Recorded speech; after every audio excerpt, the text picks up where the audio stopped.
Bonjour tout le monde et bienvenue à cette vidéo pour la journée de Beltane. Alors Beltane est une fête celte qui prend place le 1er mai. C'est une fête lunaire qui peut aussi être fêtée à la pleine lune la plus proche du 1er mai, donc c'était le 27 avril, tout proche maintenant. Beltane est une fête qu'on dit intermédiaire, mais ça reste toutefois une fête majeure parce que c'est une fête qui est à l'opposé de Samhain, le nouvel an celtique. Donc ça veut dire que quand on arrive à Beltane, on a fait la moitié de l'année druidique.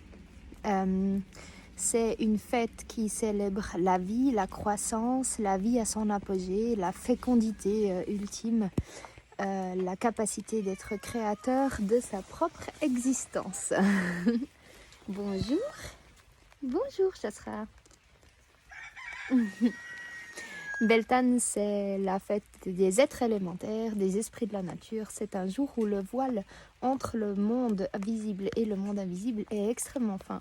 Donc c'est une fête magnifique pour vous mettre en lien avec les esprits de la nature qu'on va honorer aujourd'hui. Aller leur faire des petits autels, même si c'est sous la pluie. C'est aussi une fête de feu, où on va célébrer le feu en nous, le feu créateur. C'est une fête... c'est une fête liée à la créativité, mais aussi la sexualité, l'amour, la capacité de se régénérer. C'est une grande fête de guérison, où on honore aussi les sources guérisseuses et les sources d'eau chaude. Parce qu'on est dans une fête aussi qui fait appel à notre potion magique intérieure et notre guérisseuse intérieure grâce aux déités de ce jour qui sont Bel-Enos et Bel-Izama, des dieux des sources d'eau chaude de la guérison, associés à l'énergie du serpent. Voilà, dans les petits rituels que vous pouvez faire aujourd'hui, il y a vraiment des rituels, la plupart basés avec les êtres élémentaires. Donc tout ce que vous pouvez faire pour honorer les esprits de la nature, aller amener des petites offrandes dans la nature, dire bonjour aux esprits familiers, aux gardiens des maisons. C'est un jour où vous pouvez bien sûr vous mettre en lien avec l'esprit du lieu dans lequel vous habitez et faire un pacte avec lui pour y vivre bien. Hein, mon petit familier? Donc c'est vraiment un jour où vous pouvez écrire une lettre à l'esprit de votre maison.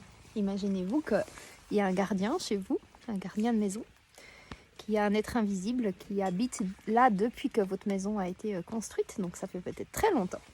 Et il est possible de se mettre en lien avec ce gardien en lui écrivant une lettre. Cher gardien de maison, cher génie du lieu. Et vous lui dites tout ce que vous avez envie de lui dire. C'est un jour où cette énergie que vous allez déployer, ce message va être transmis de manière beaucoup plus simple, rapide, fluide et facile que les autres jours grâce à ce voile extrêmement fin. Ensuite, c'est un super jour pour purifier votre maison avec différentes plantes. Et les plantes que vous pouvez utiliser aujourd'hui, c'est le romarin, la sauge officinale, la mélisse et puis les menthes, bien sûr, par rapport aux esprits de la nature. Voilà, je vous souhaite une magnifique fête de Beltane. Soyez fous aujourd'hui, soyez joyeux, soyez heureux, soyez plein de couleurs. Et puis prenez soin de votre maison, prenez soin de vous et magnifique jour de guérison à tous. À bientôt pour la prochaine fête druidique qui prendra place le 21 juin à la fête de l'Ita. Bye bye tout le monde!